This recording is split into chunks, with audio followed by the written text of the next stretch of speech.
আমন্ত্রণ রাতের বাংলাদেশে। শুরুতে জানাবো শিরোনাম।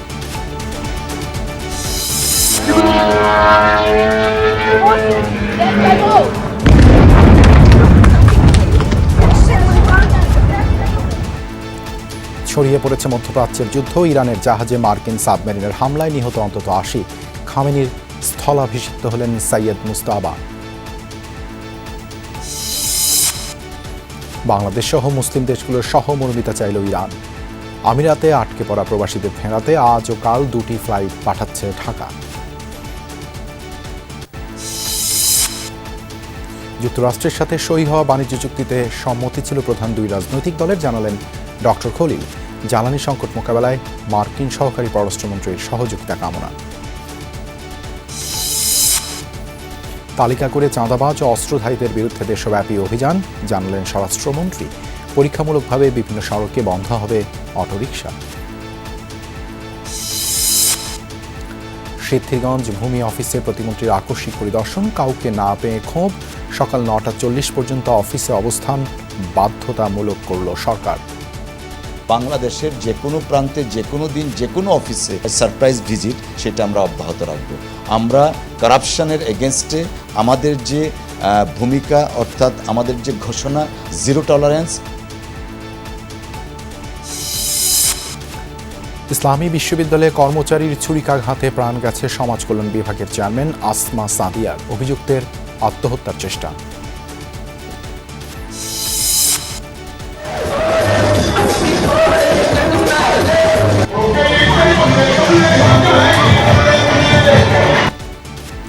আবিরে রঙিন ফাগুন সমীরণ, হোলি উৎসবে প্রাণের স্পন্দন। পুরান ঢাকায় উচ্ছ্বাসের ফোঁয়ারা ভক্ত অনুরাগীদের।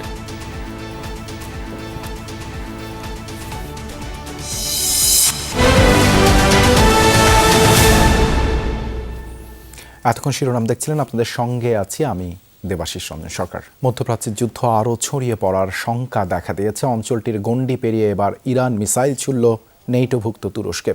যদিও তা ভূপাতিতের দাবি করেছে নেটো, পাশাপাশি ইসরায়েল ও আরব দেশগুলোর কৌশলগত গুরুত্বপূর্ণ স্থাপনায় হামলা অব্যাহত রেখেছে তেহরান।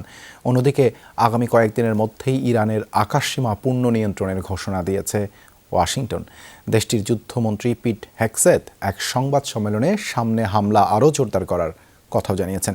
এদিকে পাল্টাপাল্টি হামলা চলছে ইসরায়েল হিজবুল্লাহর মধ্যেও। ইরানের ছোড়া মিসাইলের ধ্বংসাবশেষ এটি। তুরস্কের আকাশসীমায় প্রবেশের সাথে সাথেই ভূপাতিত করে ন্যাটোর ক্ষেপণাস্ত্র প্রতিরক্ষা ব্যবস্থা। এতদিন মধ্যপ্রাচ্যের মার্কিন ঘাঁটিগুলোকে টার্গেট করা হলেও মঙ্গলবার থেকে রণকৌশলে ব্যাপক পরিবর্তন এনেছে তেহরান। প্রথমবার ন্যাটোভুক্ত তুরস্কে হামলা তার সবচেয়ে বড় প্রমাণ। এছাড়া টার্গেট করা হয়েছে মার্কিন দূতাবাস, সিআইএর স্টেশন আর কূটনৈতিক এলাকার মতো কৌশলগত গুরুত্বপূর্ণ অবস্থান। ব্যাপক পরিসরে ড্রোন আর মিসাইল হামলা হচ্ছে আরব আমিরাত, বাহরাইন আর কাতারের মতো মার্কিন মিত্র দেশগুলোয়। রাতভর আরও কয়েক দফা হামলার হুঁশিয়ারি দিয়েছে আইআরজিসি। এদিকে ইরানের রাজধানী তেহরানে নতুন করে কয়েক দফা বিমান হামলা চালিয়েছে যুক্তরাষ্ট্র ইসরায়েলের যৌথ বাহিনী। গুড়িয়ে দেওয়া হয়েছে সর্বোচ্চ নেতা নির্বাচনের দায়িত্বে থাকা বিশেষজ্ঞ প্যানেলের কার্যালয়। এছাড়াও কোম, ইস্পাহান সহ বিভিন্ন শহরে অবিরাম হামলা চলছে। আগামী কয়েকদিনের মধ্যেই ইরানের আকাশসীমা সম্পূর্ণ নিয়ন্ত্রণে নেওয়া সম্ভব হবে বলে জানিয়েছেন মার্কিন যুদ্ধমন্ত্রী। মোতায়েন করা হবে অতিরিক্ত সেনা। We are only 4 days into this. যুদ্ধের মাত্র 4 দিন পেরিয়েছে। এরই মধ্যে পরিস্থিতি বদলাতে শুরু করেছে। আরো বেশি সেনা পাঠানো হচ্ছে। তবে তাড়াহুড়ো করছি না আমরা। কয়েকদিনের মধ্যে আমরা ইরানের আকাশসীমার পূর্ণ নিয়ন্ত্রণ নেব। প্রেসিডেন্ট ট্রাম্প বলেছেন, জয়ী হতে যতদিন সময় লাগে আমরা ততদিন সময় নেব। And as President Trump has said, we will take all the time we need. শুধু ইরানেই নয়, রীতিমতো যুদ্ধাবস্থা বিরাজ করছে লেবাননে। দেশটির দক্ষিণাঞ্চলে স্থল অভিযান চালাচ্ছে ইসরায়েলি বাহিনী। ব্যাপক বিমান হামলার মুখে রাজধানী বৈরুত। হিজবুল্লাহ ইসরায়েলের সামরিক ঘাঁটিসহ বিভিন্ন স্থাপনায় পাল্টা হামলা চালাচ্ছে। প্রাণপ্রতিম কুণ্ডু, যমুনা নিউজ। ভারত মহাসাগরের শ্রীলঙ্কা উপকূলে সাবমেরিন থেকে হামলা চালিয়ে ইরানের একটি যুদ্ধজাহাজ ডুবিয়ে দিয়েছে যুক্তরাষ্ট্র। এতে কমপক্ষে 80 জন নিহত হয়েছে। ওয়াশিংটনের দাবি, দ্বিতীয় বিশ্বযুদ্ধের পর এটি প্রথম টর্পেডোর হামলায় শত্রুপক্ষের যুদ্ধজাহাজ ডুবির ঘটনা। শ্রীলঙ্কার পররাষ্ট্রমন্ত্রী জানিয়েছেন, নৌযানটিতে 180 জন ক্রু ছিল। জীবিত উদ্ধারকৃতদের মধ্যে 32 জনের অবস্থা গুরুতর। তাদের স্থানীয় একটি হাসপাতালে ভর্তি করা হয়েছে বলে জানিয়েছে শ্রীলঙ্কা। এখনও নিখোঁজ অনেকে, তাদের সন্ধানে অভিযান চালাচ্ছে শ্রীলঙ্কার সামরিক বাহিনী। গত মাসের শেষ দিকে ভারতের উদ্যোগে বঙ্গোপসাগরে আয়োজিত এক নৌ মহড়ায় অংশ নিয়েছিল ইরানিয়ান ফ্রিগেটটি। সৌদি আরবের রাষ্ট্রীয় জ্বালানি সংস্থা আরামকোর সবচেয়ে বড় তেল শোধনাগার রাস তানুরায় আবারও ড্রোন হামলার ঘটনা ঘটেছে। তবে এই হামলা প্রতিহতের দাবি করেছে সৌদি আরব। সামাজিক যোগাযোগ মাধ্যম এক্সের এক বিবৃতিতে এই তথ্য জানিয়েছে সৌদি আরবের প্রতিরক্ষা মন্ত্রণালয়। তবে কারা এই হামলা চালিয়েছে সেটি এখনও নিশ্চিত করে বলা হয়নি। এর আগে সোমবার রাস তানুরায় হামলা হয়, আগুন ধরে যায় পরিশোধন কেন্দ্রটির বিভিন্ন স্থানে। বিশ্বের বৃহত্তম জ্বালানি শোধনাগারগুলোর মধ্যে অন্যতম রাস তানুরা। দৈনিক 65 লাখ ব্যারেল তেল উৎপাদিত হয় এই শোধনাগারে।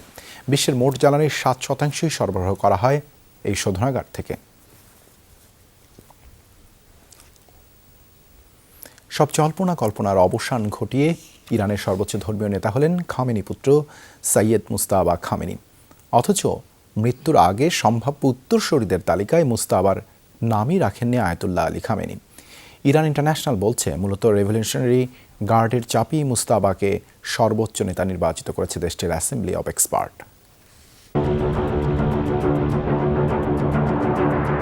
সৈয়দ মুজতবা হোসেইনি খামেনি প্রয়াত সর্বোচ্চ ধর্মীয় নেতা আয়াতুল্লাহ খামেনির দ্বিতীয় ছেলে। অবশ্য সন্তান হলেও তাকে সম্ভাব্য উত্তরসূরিদের তালিকায় রাখেননি আয়াতুল্লাহ আলী খামেনি। কারণটা স্পষ্ট, নেতা নির্বাচনে উত্তরাধিকার প্রথা ইরানের রাজতন্ত্র বিরোধী গঠনতন্ত্রের সাথে সাংঘর্ষিক। কিন্তু সর্বোচ্চ নেতা নিহতের পর দেখা গেল ভিন্ন চিত্র। এতদিন মুজতবা খামেনিকে দেখা হতো পর্দার আড়ালের এক চরিত্র হিসেবে, যিনি প্রকাশ্যে আসতেন কম, অথচ ছিল অন্তরালের ভূমিকা। অনেকেরই ধারণা জনসাধারণের সাথে তার তেমন কোনো যোগাযোগ নেই। কিন্তু সর্বোচ্চ ক্ষমতাধর ব্যক্তির সন্তান হওয়ায় বিচরণ সবসময় ছিল ক্ষমতার চারপাশে। নিজেও একসময় সদস্য ছিলেন রেভলিউশনারি গার্ডের, তাই আইআরজিসিতে মুজতবার ব্যাপক প্রভাব। এছাড়াও এলিট বাসিস ফোর্সে রয়েছে আধিপত্য। ইরান ইরাক যুদ্ধে অংশগ্রহণের অভিজ্ঞতা রয়েছে তার। ইরানে ধর্মীয় শিক্ষার সর্বোচ্চ স্তর আয়াতুল্লাহ উপাধিপ্রাপ্ত মুজতবাকে বেশ সম্পদশালী মনে করা হয়ে থাকে। একাধিক সূত্র অনুযায়ী যুক্তরাজ্যে বিলাসবহুল সম্পত্তি রয়েছে তার। এছাড়াও একাধিক পশ্চিমা দেশে রয়েছে বিনিয়োগ। 2019 সালে মুজতবা খামেনির উপর নিষেধাজ্ঞা আরোপ করে যুক্তরাষ্ট্র। শনিবারের যৌথ হামলায় খামেনির পরিবারের মধ্যে বেঁচে যাওয়া একমাত্র সদস্য মুজতবা খামেনি। অনিক রহমান, যমুনা নিউজ। ইরাকে অনুষ্ঠিত হয়েছে ইরানের প্রয়াত সর্বোচ্চ ধর্মীয় নেতা আয়াতুল্লাহ খামেনির গায়েবানা জানাজা। নাজাফে এই জানাজা অনুষ্ঠিত হয়, এতে অংশ নেন শত শত মানুষ। জানাজার আগে শোক র্যালি এবং মাতম অনুষ্ঠিত হয়। এ সময় ইসরায়েল এবং যুক্তরাষ্ট্রের পতনের দাবিতে স্লোগান দেন বিক্ষুব্ধরা। জানাজায় অংশগ্রহণকারীরা বলেন, যতদিন মার্কিন সাম্রাজ্যবাদ টিকে থাকবে ততদিন পৃথিবীতে যুদ্ধ ও সংঘাত বন্ধ হবে না। চলমান আগ্রাসনের বিরুদ্ধে বিশ্বের মুসলিমদের ঐক্যবদ্ধ হওয়ার আহ্বান জানান তারা। ওআইসির সদস্য ও মুসলিম দেশ হিসেবে বাংলাদেশ সরাসরি ইসরায়েল যুক্তরাষ্ট্রের যৌথ অভিযানের সমালোচনা করবে, এমনটাই প্রত্যাশা ইরানের। সকালে এক সংবাদ সম্মেলনে এমনটা জানিয়েছেন ইরানি রাষ্ট্রদূত জালাল রহিমি জাহানাবাদী। বলেন, যতক্ষণ পর্যন্ত যুক্তরাষ্ট্র শান্তির পথে আসবে না ততক্ষণ সর্বশক্তি দিয়ে যুদ্ধে লড়বে ইরান। তবে যুক্তরাষ্ট্র আলোচনায় বসলে তেহরানও রাজি। আশ্বাস দেন, নিজ নাগরিকদের মতোই প্রবাসী বাংলাদেশি ও শিক্ষার্থীদের নিরাপত্তা দেয়া হচ্ছে। ইরানে চলমান যৌথ অভিযান ছড়িয়ে পড়েছে গোটা মধ্যপ্রাচ্যে। শুধু ইরানেই প্রাণ হারিয়েছে সহস্রাধিক। প্রতিবেশী লেবাননেও দেদারসে মরছে মানুষ। দুপুরে বাংলাদেশে নিযুক্ত ইরানের রাষ্ট্রদূত জালাল রহিমি জাহানাবাদী একটি সংবাদ সম্মেলন করেন। এ সময় ইরানের প্রতি সহমর্মিতার পাশাপাশি সর্বোচ্চ ধর্মীয় নেতা আয়াতুল্লাহ খামেনির মৃত্যুতে শোক ও সমবেদনা প্রকাশ করায় বাংলাদেশ সরকারকে জানান কৃতজ্ঞতা। পবিত্র রমজানের সবচেয়ে নিকৃষ্ট শত্রুর হামলায় শাহাদাত বরণ করেছেন সর্বোচ্চ ধর্মীয় নেতা আয়াতুল্লাহ খামেনি। এটা ইরানের জন্য গৌরবের। বাংলাদেশের জনগণ পাশে থাকায় ইরানিরা আনন্দিত। শোক ও সমবেদনা প্রকাশ করায় আমরা কৃতজ্ঞ। তাছাড়া প্রবাসী বাংলাদেশি ও শিক্ষার্থীরা নিরাপদে আছেন। কোনো কিছুর প্রয়োজনে দূতাবাস তাদের সহযোগিতায় প্রস্তুত। বর্তমানে আত্মরক্ষায় পাল্টা হামলা করছে ইরান, যা জাতিসংঘের নীতিমালা অনুসারে আইনসঙ্গত। তবে যুক্তরাষ্ট্র ও ইসরায়েল লঙ্ঘন করেছে আন্তর্জাতিক সব নিয়মকানুন। ইতিহাস বলে যুক্তরাষ্ট্র এরই মধ্যে 2 বার পরমাণু বোমা ব্যবহার করেছে। তৃতীয়বার ব্যবহার করলেও ইরান ভয় পায় না। আমরা শাহাদাত বরণ করতে প্রস্তুত, কিন্তু শেষ রক্তবিন্দু পর্যন্ত লড়বে ইরান। আগামী বৃহস্পতিবার ও শুক্রবার দুদিন সকাল 10টা থেকে 12টা এবং দুপুর 2টা থেকে বিকেল 4টা পর্যন্ত ইরানের শহীদদের প্রতি শোক প্রকাশের জন্য রাষ্ট্রদূতের দপ্তরে উন্মুক্ত করা হবে শোক বই। হাসিবুল করিম বিজয়, যমুনা নিউজ, ঢাকা। সংযুক্ত আরব আমিরাতে আটকা পড়া বাংলাদেশিদের ফিরিয়ে আনতে ঢাকা দুবাই ঢাকা রুটে 2টি বিশেষ ফ্লাইট পরিচালনার ঘোষণা দিয়েছে ইউএস বাংলা এয়ারলাইন্স। যুক্তরাষ্ট্র ও দুবাইয়ের অনুমতি সাপেক্ষে এই ফ্লাইটগুলো পরিচালিত হবে। প্রথম ফ্লাইটটি শাহজালাল বিমানবন্দর থেকে আজ সন্ধ্যে 7টা 20 মিনিটে দুবাইয়ের উদ্দেশ্যে রওনা হওয়ার কথা। একই ফ্লাইট দুবাই থেকে স্থানীয় সময় রাত 12টা 20 মিনিটে ঢাকায় ফিরবে। আগামীকাল বৃহস্পতিবার অপর বিশেষ ফ্লাইটটি ঢাকার হজরত শাহজালাল আন্তর্জাতিক বিমানবন্দর থেকে বিকেল 5:15টায় দুবাইয়ের উদ্দেশ্যে উড্ডয়ন করবে, যা দুবাই থেকে স্থানীয় সময় রাত 10টায় ঢাকায় ফেরার কথা। প্রবাসীদের সাথে আটকে পড়া বিমান বাংলাদেশ এয়ারলাইন্সের ক্রুদেরও ফিরিয়ে আনা হবে। এর আগে গত শনিবার ইরান, ইরাক, কুয়েত, সংযুক্ত আরব আমিরাত, বাহরাইন, কাতার ও জর্ডান তাদের আকাশসীমা বন্ধ করে দেয়। যুদ্ধ শুরুর পর থেকে এখন পর্যন্ত হজরত শাহজালাল আন্তর্জাতিক বিমানবন্দর থেকে 173টি ফ্লাইট বাতিল হয়েছে। যুক্তরাষ্ট্রের সাথে নির্বাচনের আগে সই হওয়া বাণিজ্য চুক্তি বাস্তবায়নে বাংলাদেশ সম্মত বলে জানিয়েছেন পররাষ্ট্রমন্ত্রী ডক্টর খলিলুর রহমান। দাবি, সরকারের সবার আগে বাংলাদেশ নীতির সাথে এই চুক্তি সাংঘর্ষিক নয়। জানান, অন্তর্বর্তী সরকারের শেষ সময় সই হওয়া এই চুক্তি নিয়ে বড় 2 দলের সম্মতি নিয়েছিল যুক্তরাষ্ট্র। ঢাকা সফররত মার্কিন সহকারী পররাষ্ট্রমন্ত্রী পল কাপুরের সাথে বৈঠকের পর তিনি আরও জানান, ঢাকা ওয়াশিংটন সামরিক সহযোগিতা নিয়ে কোনো আলোচনা হয়নি। যুক্তরাষ্ট্রে থাকা অবৈধ বাংলাদেশিদের ফেরানোর ব্যাপারেও আলোচনা হয়েছে খলিল পল কাপুর বৈঠকে। দিনের শুরুতেই পররাষ্ট্র মন্ত্রণালয়ে যান যুক্তরাষ্ট্রের দক্ষিণ এশিয়া বিষয়ক সহকারী পররাষ্ট্রমন্ত্রী পল কাপুর। প্রথমে পররাষ্ট্র প্রতিমন্ত্রী শামা ওবায়দের সাথে সাক্ষাৎ করেন তিনি। এ সময় সুষ্ঠু নির্বাচনের মাধ্যমে বিজয়ী হওয়ায় ক্ষমতাসীন দল বিএনপিকে অভিনন্দন জানান পল কাপুর। পরে পররাষ্ট্রমন্ত্রী ডক্টর খলিলুর রহমানের সাথে প্রায় ঘণ্টাখানেক বৈঠক করেন তিনি। আলোচনায় উঠে আসে দেশটিতে থাকা অবৈধ বাংলাদেশিদের প্রসঙ্গ। বৈধ কাগজপত্রবিহীন বাংলাদেশি যারা আমেরিকাতে আছেন তাদের ফিরে আনার ব্যাপারেও কথা বলেছি। প্রসেসটা যাতে সহজ হয় এবং সম্মানের সঙ্গে তারা যাতে আসতে পারেন সেই নিয়ে আমার সঙ্গে আলোচনা হয়েছে। আলোচনায় গুরুত্ব পেয়েছে ঢাকা ওয়াশিংটন সম্প্রতি সই হওয়া বাণিজ্য চুক্তি বাস্তবায়ন প্রক্রিয়া। গেল সরকারের সময় হলেও এই চুক্তিতে রাজনৈতিক দলগুলোর অনাপত্তি ছিল জানিয়ে এতে বাংলাদেশের স্বার্থবিরোধী কিছু নেই বলে দাবি করেন doctor Khalil. Reciprocal trade agreement, সেটার ব্যাপারে উনি ইতিমধ্যে আশ্বস্ত হয়েছেন যে বাংলাদেশ সরকার এটার ইমপ্লিমেন্টেশন অব্যাহত রাখবে। ইউএস ট্রেড রিপ্রেজেন্টেটিভ আমাদের প্রধান 2টি দলের প্রধানের সঙ্গে নির্বাচনের আগেই কথা বলেছিলেন এবং তারাও এতে সম্মতি দিয়েছিলেন। আমি আশাবাদী যে আমরা এই 19-এর থেকে কিছুটা না হলেও নামিয়ে আনতে পারব। বাংলাদেশে অস্ত্র বিক্রিতে যুক্তরাষ্ট্রের আগ্রহ পুরনো, তবে সেজন্য আকসা বা জিসোমিয়ার মতো চুক্তিতে যুক্ত হতে হবে ঢাকাকে। আকসা জিসোমিয়া শব্দগুলি উচ্চারিত হয়নি, সামরিক কোঅপারেশন নিয়ে কোনো আলোচনা হয়নি। ইরান সহ মধ্যপ্রাচ্য পরিস্থিতি স্বাভাবিক করতে যুক্তরাষ্ট্রকে উদ্যোগের অনুরোধ করেছে বাংলাদেশ। যুদ্ধ কবে বন্ধ করবে সেটা তো সম্পূর্ণভাবে তাদের হাতেও নাই, তাই না? এটা তো কেউ বলতে পারবে না। যত দ্রুত সম্ভব আলোচনার মাধ্যমে এবং কূটনীতিকে একটা অপরচুনিটি দিয়ে এই সংঘাত, এই সমস্যা যেন সমাধান করার জন্য তারা প্রচেষ্টা করে। সফরের শেষ দিন বৃহস্পতিবার বিএনপি ও জামায়াত সহ রাজনৈতিক দলগুলোর সাথে বৈঠকের পাশাপাশি প্রধানমন্ত্রীর পররাষ্ট্র উপদেষ্টার সাথে সাক্ষাৎ করবেন পল কাপুর। মাহফুজ মিশু, যমুনা নিউজ, ঢাকা। তেল সমৃদ্ধ মধ্যপ্রাচ্যে যুদ্ধ ছড়িয়ে পড়ায় জ্বালানি সংকট মোকাবেলায় মার্কিন যুক্তরাষ্ট্রের কাছে দীর্ঘমেয়াদী সহযোগিতা চেয়েছে বাংলাদেশ। সফররত মার্কিন সহকারী পররাষ্ট্রমন্ত্রী পল কাপুরের সাথে বৈঠক শেষে জ্বালানি মন্ত্রী জানান, মজুদ জ্বালানি মার্চ পর্যন্ত চলবে। অন্যদিকে বাণিজ্য মন্ত্রীর সাথে বৈঠকে পল কাপুর বিনিয়োগ বাধা দূর ও বাণিজ্য চুক্তি বাস্তবায়নের উপর জোর দিয়েছেন। যদিও বাণিজ্য চুক্তি নিয়ে আলোচনার বিষয়টি স্বীকার করেননি মন্ত্রী। শুধু বলেন চুক্তিতে কোনো সংযোজন ও বিয়োজন বা পরিবর্তনের প্রয়োজন হলে আলোচনার সুযোগ রয়েছে। মার্কিন যুক্তরাষ্ট্র ও বাংলাদেশের আমদানি রপ্তানি বাণিজ্যের পরিমাণ বছরে প্রায় $10 বিলিয়ন বেশি। এর মধ্যে যুক্তরাষ্ট্রে বাংলাদেশ রপ্তানি করে $7.5 বিলিয়ন পণ্য, আর $2.3 বিলিয়ন পণ্য যুক্তরাষ্ট্র নেয় বাংলাদেশ থেকে। দুই দেশের দ্বিপাক্ষিক বাণিজ্য বৃদ্ধি এবং অন্তর্বর্তী সরকারের শেষ সময়ে স্বাক্ষরিত বাণিজ্য চুক্তি বাস্তবায়ন নিয়ে সচিবালয়ে বাণিজ্যমন্ত্রীর সাথে বৈঠক করেন সফররত মার্কিন, দক্ষিণ ও মধ্য এশিয়া বিষয়ক সহকারী পররাষ্ট্রমন্ত্রী পল কাপুর। সামরিক বিষয় তো বাণিজ্য মন্ত্রণালয়ের বিষয় না।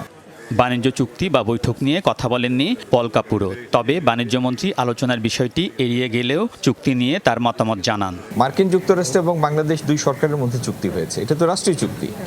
সুতরাং এই চুক্তিতে যদি আপনারা কোনো কিছু দেখেন, খারাপ দেখেন, সেটা আমাদের কাছে উত্থাপন করবেন। বাণিজ্যমন্ত্রী বলেন, বাংলাদেশে মার্কিন বিনিয়োগ বাড়াতে বিভিন্ন প্রতিবন্ধকতা দূর করার পদক্ষেপ নেওয়া হবে। তারা নতুন সরকারের সাথে কাজ করতে চান, তারা আগামী দিনে কিভাবে আমেরিকান বিনিয়োগ এই দেশে আসবে সেটার জন্য দুই একটা প্রতিবন্ধকতার কথা উল্লেখ করেছেন। মার্কিন সহকারী পররাষ্ট্রমন্ত্রী বৈঠক করেছেন বিদ্যুৎ ও জ্বালানি মন্ত্রীর সাথেও। মন্ত্রী বলেন, মধ্যপ্রাচ্যে যুদ্ধ ছড়িয়ে পড়ায় জ্বালানি সংকট মোকাবিলায় যুক্তরাষ্ট্রের সহযোগিতা চেয়েছে বাংলাদেশ। একটা লং টার্ম আমরা আপনাদের সাথে যেতে চাই, আর দুইটা হলো যে এখন যে ক্রাইসিস পিরিয়ডে আমাদেরকে সাপোর্টের জন্য আমরা রিকোয়েস্ট করেছি, তারা বলছে তারা এটা কথা বলে আমাদের জানাবে। মজুদ জ্বালানি দিয়ে মার্চ পর্যন্ত চলবে, এজন্য বিদ্যুৎ ও জ্বালানি খাতে সাশ্রয়ের নির্দেশনা দেওয়া হয়েছে। আমি ইনশিওর করতেছি যে ইফতারি থেকে তারাবি পর্যন্ত কোনো লোডশেডিং হবে না, আবার সেহরির সময় কোনো লোডশেডিং হবে না। মধ্যপ্রাচ্যে যুদ্ধের কারণে বিশ্বব্যাপী জ্বালানি সংকট, এই সংকট মোকাবিলায় সবাইকে জ্বালানি সাশ্রয়ের অনুরোধ করেছেন মন্ত্রী। আমরা সবাই সাশ্রয়ী হই, তাহলে কিন্তু ক্রাইসিস যেটা আছে আমরা চালাই নিতে পারবো। আলমগীর স্বপন, যমুনা নিউজ, ঢাকা। জনগণের চিকিৎসা সেবা নিশ্চিত করতে হেলথ কার্ড চালুর নির্দেশনা দিয়েছেন প্রধানমন্ত্রী তারেক রহমান। পহেলা বৈশাখের মধ্যে 9টি উপজেলায় 9টি ওয়ার্ডে পরীক্ষামূলকভাবে কৃষকদের কৃষি কার্ড দেওয়ার সিদ্ধান্ত হয়েছে। সেই সঙ্গে মে মাস থেকে বৃক্ষরোপণ শুরু করে এবছরই 5 কোটি বৃক্ষরোপণের পরিকল্পনা সরকারের। দিনভর সচিবালয়ে প্রধানমন্ত্রীর সঙ্গে বিভিন্ন মন্ত্রণালয়ের মন্ত্রীদের বৈঠকে এসব সিদ্ধান্ত হয়।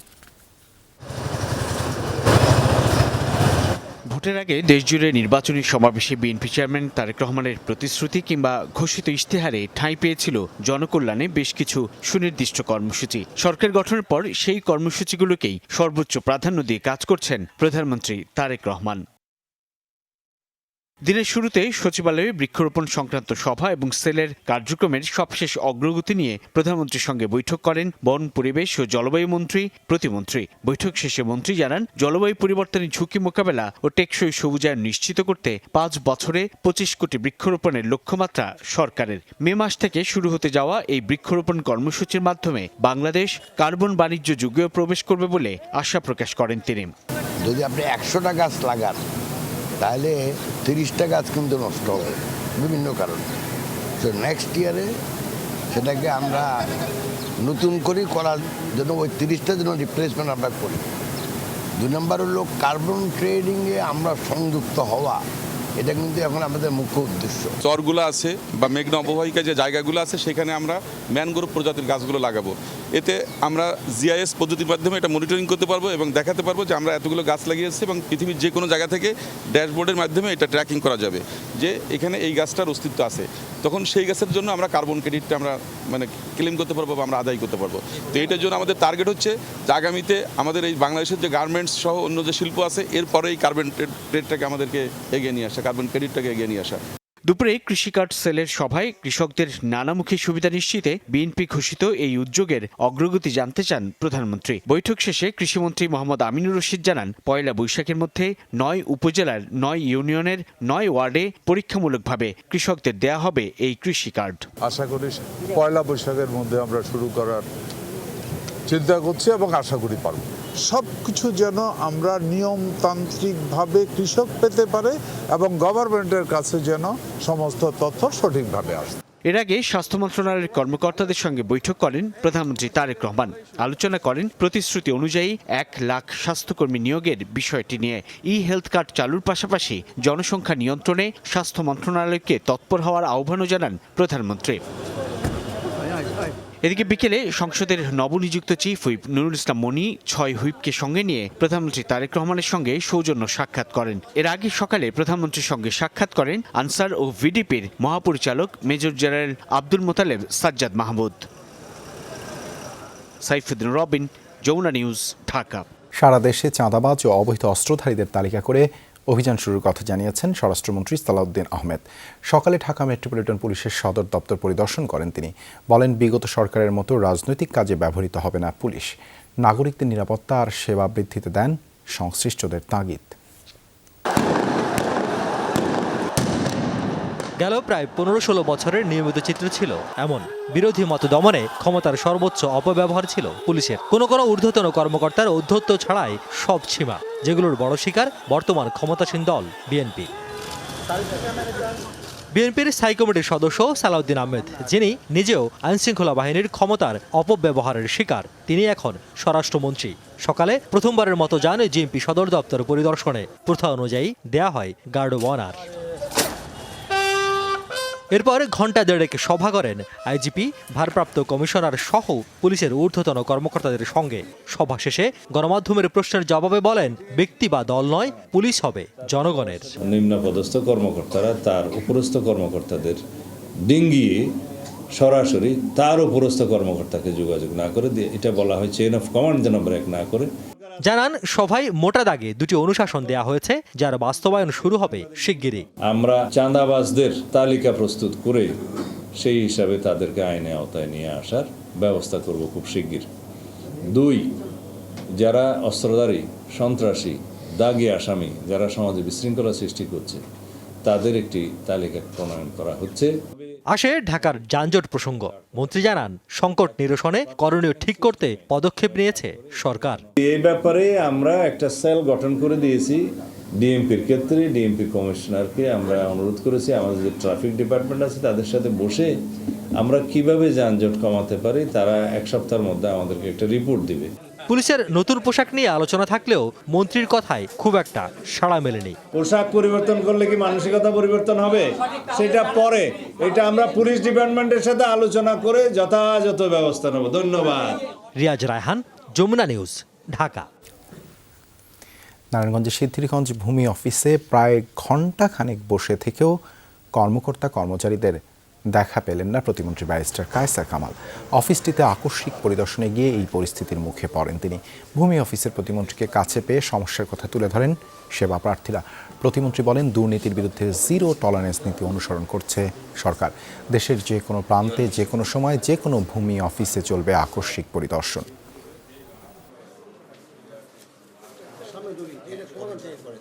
এই আকস্মিক ভিজিট শুধুমাত্র সিদ্ধিরগঞ্জের মধ্যে সীমাবদ্ধ থাকবে না, বাংলাদেশের যে কোনো প্রান্তে, যে কোনো দিন, যে কোনো অফিসে আমরা যাব। জনাব তারেক রহমান সাহেব, মাননীয় প্রধানমন্ত্রী, ওনার নির্দেশে সেটা আমরা অব্যাহত রাখবো এবং এইটা বাংলাদেশের সরকার, জনগণের সরকার এবং জনগণ দ্বারা নির্বাচিত সরকার হিসাবে আমরা জিরো টলারেন্স এগেনস্ট করাপশন সেটা কার্যকর করবো ইনশাআল্লাহ।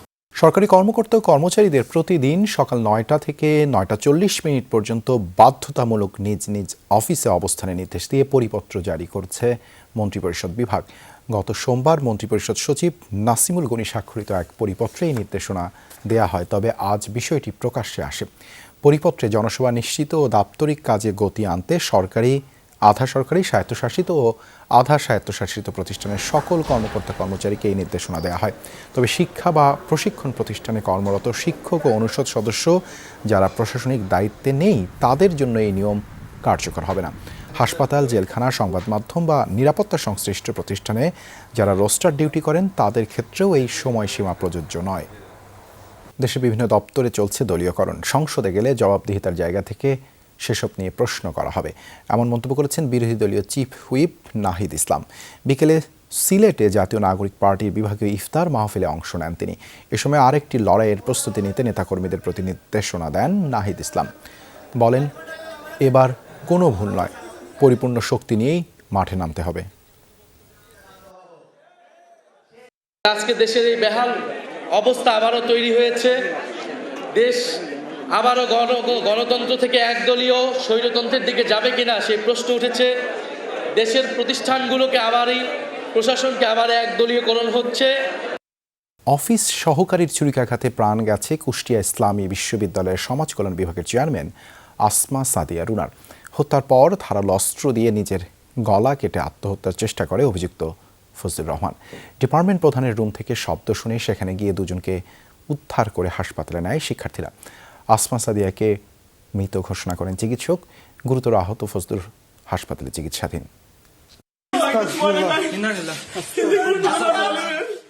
ডিপার্টমেন্ট প্রধানের রুম থেকে চিৎকার শুনে দৌড়ে যায় কুষ্টিয়া ইসলামী বিশ্ববিদ্যালয়ের সমাজ কল্যাণ বিভাগের শিক্ষার্থীরা। দরজা খুলতেই চোখে পড়ে বীভৎস এই দৃশ্য। এক পাশে নিথর পড়ে রয়েছেন বিভাগীয় প্রধান আসমা সাদিয়া রুনা, অন্য পাশে ধারালো অস্ত্র দিয়ে নিজের গলা কাটার চেষ্টা করছে অফিস সহকারী ফজলুর রহমান। দুইটা আনসার এবং দুইটা মানুষ ম্যামের রুমের সামনে বসছে যে রুম থেকে এরকম আওয়াজ আসতেছে। তো সাথে সাথে আওয়াজ আর পাইলাম না, যে রুম দরজার সাথে ভাঙা হয়েছে, ভাঙাই দেখতেছি যে ম্যাম তো একদিকে পড়ে আছে, আর ওই যে খুন করতে আসছে সে নিজেই নিজের গলা কাটতেছে। সিটকিনি ভেঙে তার ভিতরে ঢুকে দেখে ম্যাডাম পড়ে আছে। আর যে ছুরিকাঘাত করছে কর্মচারী ফজলুর রহমান তার নাম, আগে ওই বিভাগে কাজ করতো, কিছুদিন আগে তাকে অন্য বিভাগে ট্রান্সফার করা হয়েছে। সে ভিতরে নিজের গলায় নিজেই ছুরি মারতেছে খালি। বিকাল 4টার সময় বিশ্ববিদ্যালয়ের ইসলামিক স্টাডিজ অনুষদ ভবনে ঘটে এই ঘটনা। খবর পেয়ে ছুটে যায় প্রক্টোরিয়াল বডি এবং বিশ্ববিদ্যালয় থানা পুলিশ। দুজনকে রক্তাক্ত অবস্থায় দ্রুত নেওয়া হয় কুষ্টিয়া জেনারেল হাসপাতালে। সেখানে আসমাকে মৃত ঘোষণা করেন চিকিৎসক। গুরুতর আহত ফজলুর চিকিৎসাধীন। আজকে ইফতার পার্টি ছিল, অফিসের পরে গাড়ি যায় 3:30টায়, ওনার নিজের রুমেই অবস্থান করতেছিলেন। সাথে সাথে তাকে হসপিটালে পাঠানো হয়েছে, ওনাকে আগেই হসপিটালে পাঠানো হয়েছে এবং পুলিশ এসে ওনার যে রুম সেই রুম সিলগালা করে দিয়েছে এবং পুলিশের পিআইবির আন্ডারে নিয়ে গেছে। কর্তব্যরত ডাক্তার ছিল, তারা তাৎক্ষণিকভাবে তাদের সহযোগিতায় তারা ট্রিটমেন্ট করছে। আর ওটা তো আমাদের ভাই তো বললেনই, ক্লিয়ার বুক করলেন।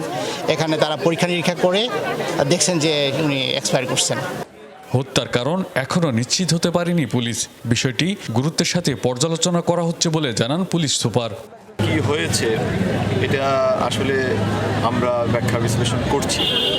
ওখানে যে সিসি ক্যামেরাগুলো আছে ওগুলো আমরা বিশ্লেষণ করছি। যারা প্রথম ওখানে ওই রুমে প্রবেশ করেছে আনসার সদস্য সহ তাদের বক্তব্য আমরা নিচ্ছি। মাস দুয়েক আগে সমাজ কল্যাণ বিভাগ থেকে অফিস সহকারী ফজলুর রহমানকে বদলি করে রাষ্ট্রবিজ্ঞান বিভাগে পাঠানো হয়। রুহুল আমিন বাবু, যমুনা নিউজ, কুষ্টিয়া। আধিপত্য বিস্তারকে কেন্দ্র করে মাদারীপুরে দুপক্ষের সংঘর্ষে অন্তত 10 জন আহত হয়েছে। এ সময় বেশ কয়েকটি ঘর বাড়িতে হামলা, আগুন দিয়ে লুটপাট চালানো হয়, ফাটানো হয় অর্ধ শতাধিক ককটেল। পুলিশ ও প্রত্যক্ষদর্শীরা জানায় বিকেলে সদর উপজেলার মোস্তফাপুরে দেশীয় অস্ত্র নিয়ে ইউপি সদস্য হাবিব হাওলাদারের বাড়িতে হামলা চালায় প্রতিপক্ষ শামসু সর্দার ওরফে কোপা শামসুর লোকজন। অভিযোগ আছে এ সময় 2টি মোটরসাইকেল, অন্তত 10টি বসতগাড়ি ও দোকানপাটে ভাঙচুর করা হয়। কুপিয়ে ও পিটিয়ে আহত করা হয় অন্তত 10 জনকে। খবর পেয়ে পুলিশ টিয়ার গ্যাস ছুড়ে পরিস্থিতি নিয়ন্ত্রণে আনে। ঈদ শুধু নতুন পোশাকেই সীমাবদ্ধ নয়, উৎসবের রং ছড়িয়েছে গৃহসজ্জায়ও। পর্দা থেকে টেবিল ম্যাট, শোপিস থেকে ফেয়ারি লাইট, সব মিলিয়ে জমজমাট হোম ডেকোরের বাজার। অতিথিদের সুন্দর পরিপাটি আর নান্দনিক ঘরে স্বাগত জানাতে ব্যস্ত সময় পার করছেন নগরবাসী। রাজধানীর শপিং মলগুলোতে এখন উৎসবের আবহ। পোশাকের পাশাপাশি নজর কাড়ে গৃহসজ্জার সামগ্রীও। বিছানার চাদর, পর্দা, সোফা ও কোশন কাভার, কার্পেট, শোপিস সবকিছুতেই ঈদের পরশ। ঘরের নান্দনিকতার ছোঁয়া আনতে কৃত্রিম ফুলের দিকেও ঝুঁকছেন ক্রেতারা। চারতারা নকশা, আরবি ক্যালিগ্রাফির ফ্রেম, লণ্ঠন কিংবা ফেয়ারি লাইট সব মিলিয়ে দোকানগুলো ছড়াচ্ছে বাড়তি আলো। পুরানো থাকার পরেও আমরা নতুন জিনিস কেনার আগ্রহ পোষণ করি, যার জন্য কুশন কভার, বেড কভার প্রতিটা জিনিসই আমার থাকে। নিজের কাছে ভালো লাগা, এজন্য আমরা ঘরটা সাজাতে আসি। বেডশিট নিয়েছি, তারপরে পিলো নিয়েছি, পিলো কভার নিয়েছি, এই আর কি। লাস্ট মোমেন্টে ফ্লাওয়ার ভ্যাস বা শোপিস এগুলি তো ঘর ভর্তি তো আছেই, তারপরেও অ্যাডিশনালও নেওয়া হয়। ঘর সাজাতে আগ্রহী পরিবারের ছোট সদস্যরাও। কেউ বেছে নিচ্ছে কুশনের রং, কেউ ঘরের শোপিস। পরিবারের সবার অংশগ্রহণই নিশ্চিত হচ্ছে উৎসবের আনন্দ। আমি বিভিন্ন রকমের ফুল কিনতে চাই, দেয়ালের ওয়ালমেট লাগাতে চাই।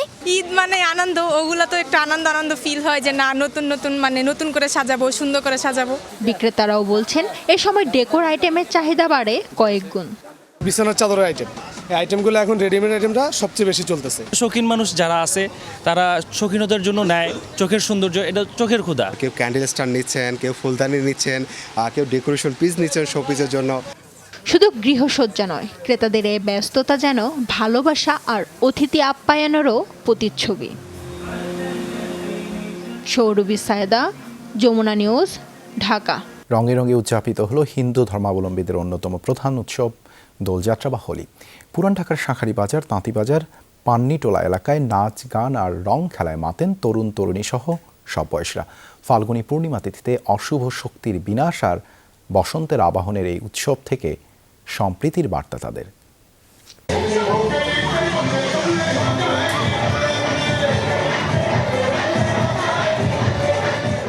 তোমার আবিরে পুলক জাগে, চোখে রাঙায় ঘোর ফাগুন সমীরণে।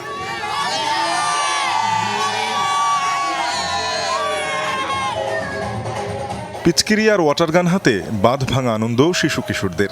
দোল উৎসবে সামিল তরুণ তরুণী, বয়োজ্যেষ্ঠরাও।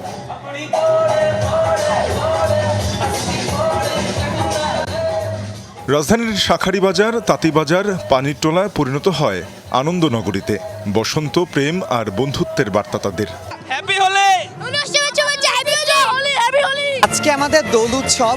প্রতি বছর এই দিনটাতে আমরা উৎসব মুখর পরিবেশে আজকের দিনটা পালন করি এবং অসাম্প্রদায়িক চেতনার যে বাংলাদেশ, এইটারই একটি প্রতিফলন এখানে ঘটছে। ধর্ম রক্ষা এবং ঐতিহ্য টিকেই রাখার জন্য আমরা আজকে সবাই মিলে এই কালচার বা এই অনুষ্ঠান আমরা পালন করতেছি। এটা আমাদের পুরান ঢাকার একটি ঐতিহ্যবাহী জিনিস। পুরান ঢাকা মানে অনেক আনন্দ, অনেক উল্লাস। সকাল থেকে কান্তাছে হোলি খেলবো, আমরা অনেক নিয়ে এসেছি, ওরে আমরা অনেক আনন্দ, সব জায়গায় খেলতেছে, এলাকায় করেই সব জায়গায় আনন্দ। বৈষ্ণব বিশ্বাস অনুযায়ী ফাল্গুনী পূর্ণিমার এই দিনে বৃন্দাবনে শ্রীকৃষ্ণ, রাধিকা ও গোপিনীদের নিয়ে আবির খেলায় মেতেছিলেন। সেই থেকেই দোল খেলার উৎপত্তি। সবাই মিলে এখানে একটা উৎসব পালন করছি, ঠিক আছে? উৎসব পালনের উদ্দেশ্যে আসলে আসছি। রং খেলা হলো উৎসব, পোলাবান থেকে বড় লোক সবাই রং খেলে, এটা হলো আমার সবচেয়ে বড় উৎসব। এরা সবাই অনুভব করে। খুব ভালো, দারুণ দারুণ। আজকে খুব ভালো হোলি, হ্যাপি হোলি। আসতে বছর আবার হবে রং খেলা। দোল পূর্ণিমার এই উৎসবে রাধা কৃষ্ণের শাশ্বত ঐশ্বরিক প্রেম স্মরণের সাথে সাথে হিন্দু ধর্মাবলম্বীরা প্রার্থনা করেন বসন্ত ফসলেরও। তানজিম শাফিন, যমুনা নিউজ, ঢাকা। এক সপ্তাহ পূর্ণ করে এখন পুরোপুরি জমে ওঠেনি অমর একুশে বইমেলা। ভিড় বাড়লেও তা ইফতারের পর এই সময়ে মেলা আয়োজনের যৌক্তিকতা নিয়েও প্রশ্ন তুলেছেন অনেকে। কেউ আবার বলছেন অযাচিত ভিড় নয়, মেলা এবার প্রকৃত পাঠকের সংখ্যাই বেশি। মাহে রমজানের বিকেল, এবেলা জমে ওঠে না মেলা। মুখর হয়ে উঠতে উঠতে শেষ হয়ে আসে দিনের নির্ধারিত সময়ে। তাই তো মেলার আয়োজন নিয়ে হতাশ অনেক প্রকাশক।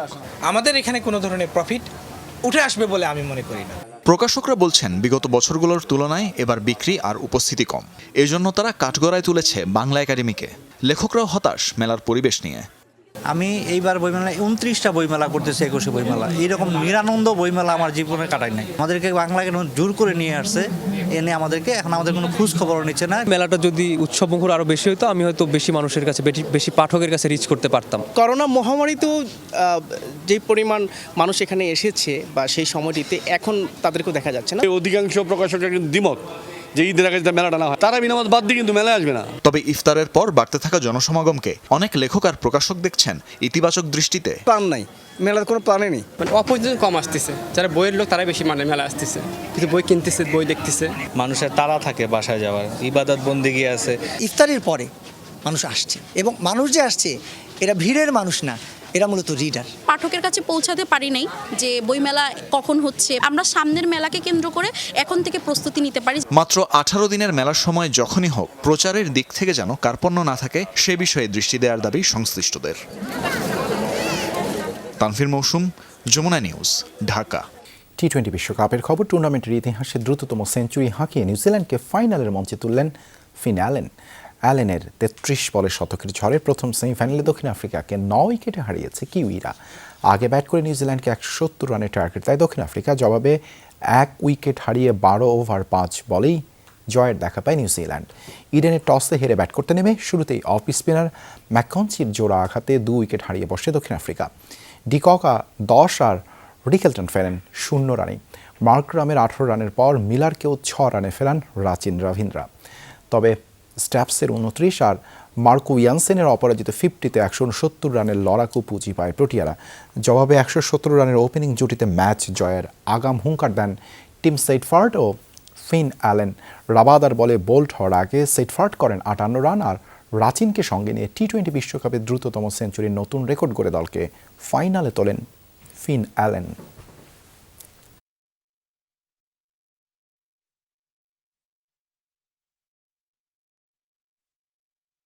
এই ছিল রাতের বাংলাদেশে। এতক্ষণ আমাদের সাথে থাকার জন্য ধন্যবাদ সবাই।